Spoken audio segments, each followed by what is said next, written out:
नमस्कार मित्रों, आप सभी कैसे हैं। आशा है कि आप सभी अच्छे होंगे। आपसे प्रत्येक मुलाकात मुझ में उत्साह पैदा करती है और इन्हीं मुलाकातों के साथ हम आपके साथ एक नई वार्तालाप शुरू करते हैं और उन्हीं वार्तालाप में छिपा रहता है अनेक प्रश्नों का समाधान। यही वार्तालाप हमारे जीवन में अत्यंत आवश्यक है, क्योंकि इन्हीं वार्तालाप के माध्यम से हम अपने भाव आप तक और आपके भाव ग्रहण करने का अवसर मिलता है और हमें अपने जो मन के उद्गार हैं आप तक पहुंचाने का अवसर मिलता है। हाँ मित्रों, मुलाकातें अवश्य होनी चाहिए, बातें भी अवश्य होनी चाहिए। मन पर किसी प्रकार का बोझ नहीं रखना चाहिए।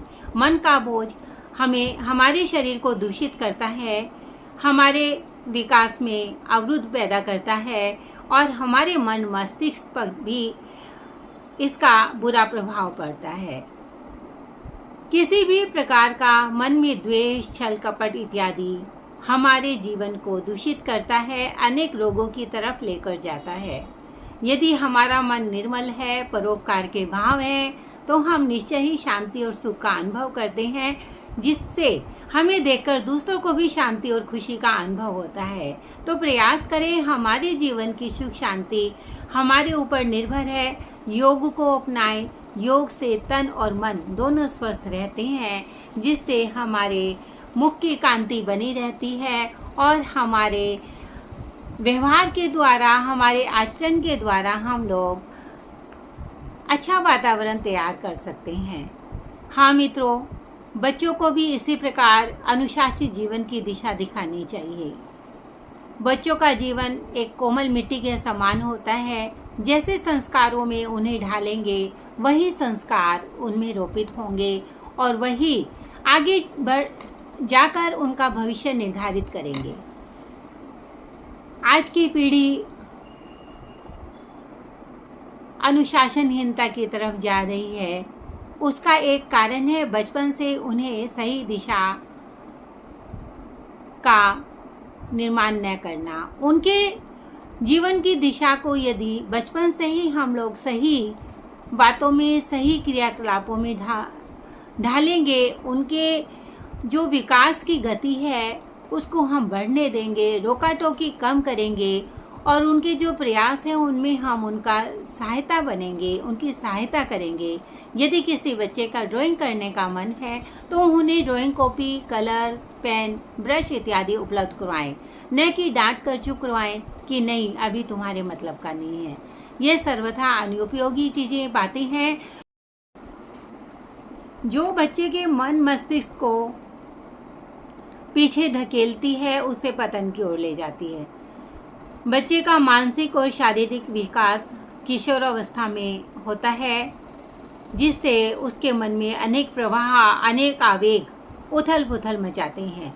यदि सही मार्गदर्शन नहीं दिया जाए तो बच्चे अपनी दिशा से भटक जाते हैं, जिससे उन्हें सही दिशा का निर्माण नहीं होता और वह गलत संगत, गलत आचार व्यवहार के द्वारा पथभ्रष्ट हो जाते हैं।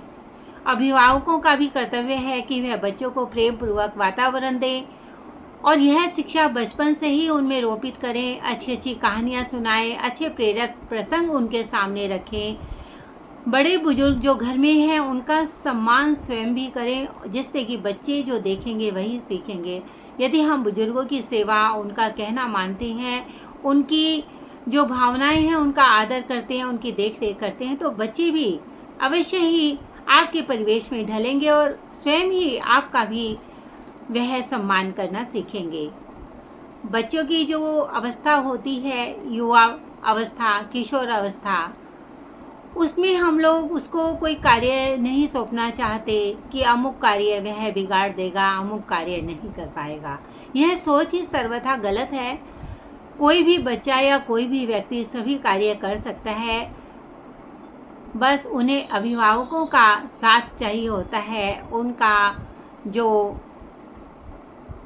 उनके पीठ पर उनको हाथ चाहिए होता है और उन्हें जो संबल प्रदान करे, ऐसे वाक्य होने चाहिए होते हैं।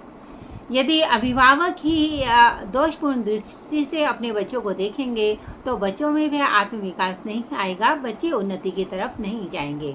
बच्चों की भावनाओं को समझे। आजकल के अभिभावक अपने जो मंतव्य रहते हैं, अपनी जो भावनाएं रहती है वह बच्चों पर थोपते हैं। बच्चों का विकास अवरुद्ध हो जाता है। बच्चों पर कुछ भी थोपे नहीं, बल्कि उनके साथ अच्छा आचार व्यवहार रखें। उनकी बातों को भी आप ध्यान से सुने, उनकी भावनाओं को सम्मान दें, ताकि वे खुलकर अपने दिलों की बात आपके साथ कह सकें और आप उनकी बातों को समझ सकें।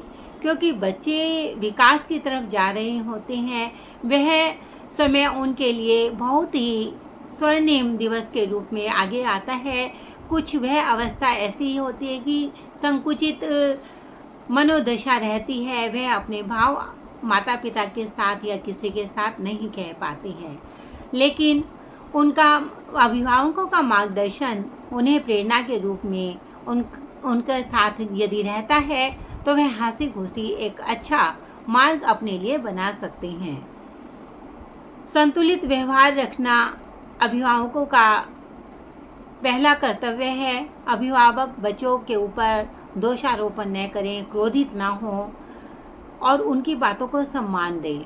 यदि अभिभावक का क्रोध इत्यादि देखकर बच्चे संकुचित हो जाते हैं और वह अपने मन के भाव कभी भी आपसे नहीं कह पाते हैं। हमारा सबसे पहला कर्तव्य रहता है कि बच्चों के साथ हम दोस्ताना व्यवहार रखें, ताकि उसको लगे कि हमारा पूरा समाज हमारे घर में ही है। आरंभ से ही बच्चों में अच्छे संस्कारों के बीज बोए, ताकि उसके मन में हमेशा व्यवस्था बनी रहे और उसमें उसके मानसिक विकास को कभी भी पथ भ्रष्ट ना करें, बल्कि पथ प्रदर्शक के रूप में आप उनके साथ जब रहेंगे तो उनके बहुत ही अच्छा उनके लिए वातावरण तैयार होगा।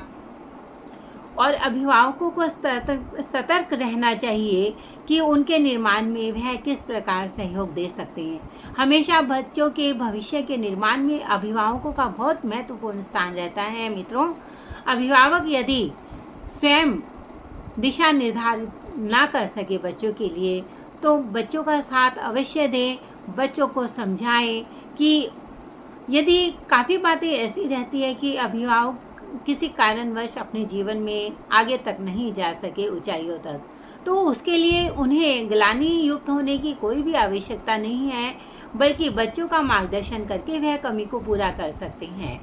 और अभाव को किसी भी स्थिति में अपने ऊपर ग्लानि के रूप में हावी ना होने दे।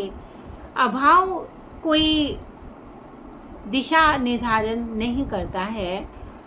किसी भी चीज़ का अभाव हमारे अंदर रोपित ना हो, ऐसी भी हमें भावना होनी चाहिए।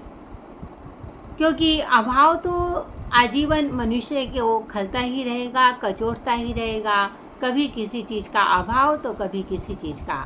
लेकिन यदि मानव में अंदर में चेष्टा है, उसे प्रयत्न है कि इस कार्य को हमें करना है, तो वह अवश्य ही अभाव में रह के भी वह कार्य को पूर्ण कर सकता है।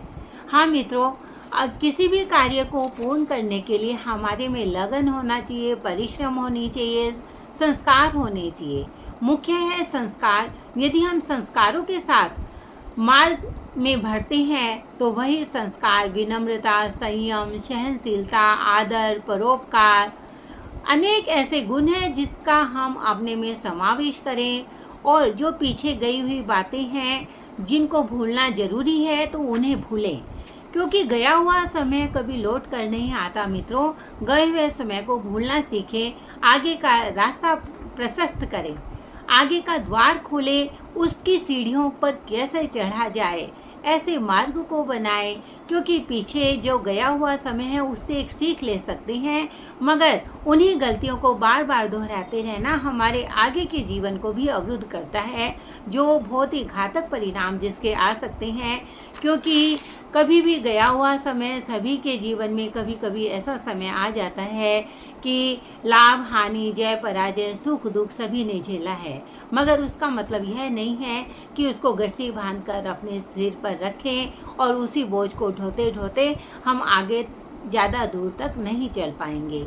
तो मित्रों, पीछे के बोझ को कम करें, आगे के बोझ को बढ़ाएं नहीं, बल्कि आगे का जो रास्ता है उसको प्रसन्नता के साथ हमें किस प्रकार लक्ष्य तक जाना है, बहुत ही अंदर के उत्साह के साथ आगे बढ़ने का रास्ता अपनाएं। अवश्य ही हमारे रास्ते सभी के लिए खुले हैं। बस मन में होनी चाहिए लगन, परिश्रम, मेहनत और दृढ़ संकल्प। जब तक हम दृढ़ संकल्पित नहीं होंगे तो हम आगे नहीं बढ़ सकेंगे। काफ़ी चीज़ें रास्ते में भी आती हैं। हम कोई रास्ता चुनते हैं तो काफ़ी रास्ते ऐसे आते हैं, कहीं गड्ढे हैं, कहीं पत्थर हैं, और कहीं तो ऐसा दुर्गम रास्ता है जिसको पार करना मुश्किल होता है। लेकिन उस अवस्था में भी हमें पता चलता है कि हमें उस पार जाना है, तो हम उन रास्तों को साफ करते हुए आगे बढ़ते हैं। इसी प्रकार हमारे मानसिक विकास को हमें आगे बढ़ाना है। मन में जो दुविधाएं चलती हैं उनका निवारण करना अत्यंत आवश्यक है, उनको समझना आवश्यक है और उनको शांत चित्त से उनका समाधान खोजें, तभी हम अपने पथ पर चल सकेंगे। हाँ मित्रों, अपने पथ को आगे सुगम बनाने के लिए यह वार्तालाप बहुत ही सार्थक सिद्ध होगी, मेरी ऐसी आशा है। और मुझे आप सभी के साथ यह मुलाकात, यह वार्तालाप करना बहुत अच्छा लगता है, और आप अपने मित्रों को भी यह वार्तालाप अवश्य सुनाएंगे। और मुझे आशा है कि आप सभी का सहयोग एवं मार्गदर्शन मुझे समय समय पर मिलेगा। आप अपनी प्रतिक्रियाएं कमेंट बॉक्स में मुझे अवश्य दें। मेरा YouTube चैनल है रितु गर्ग, कुछ एहसास अपनों के साथ। नमस्कार मित्रों, धन्यवाद, बहुत बहुत धन्यवाद।